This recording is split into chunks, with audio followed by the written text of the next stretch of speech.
কুমিরাঘাট দেখতে আসছে আজেরা ইফতারের পরের মুহূর্ত।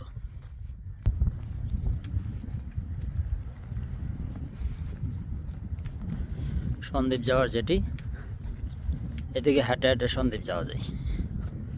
সাগরে দিয়ে যাইলে স্পিড বোট দিয়ে যাওয়া লাগে, আর এদিকে হাঁটে হাঁটে যাওয়া যায় সন্দ্বীপ। এই রাস্তাটা একেবারে সন্দ্বীপের বুকে গিয়ে নামছে।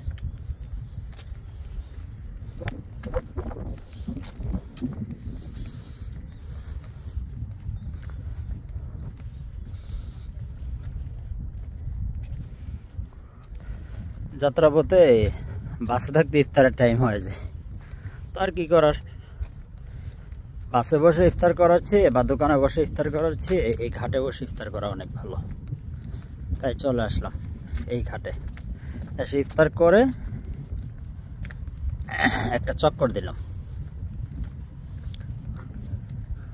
এক চক্করে কেল্লাফতে, এই যে সন্দ্বীপ যাওয়ার রাস্তা, এটাতে গাড়ি চলাচল নিষেধ, হেঁটে যাওয়া যায়, শুধু হেঁটে হেঁটে সন্দ্বীপ যাই।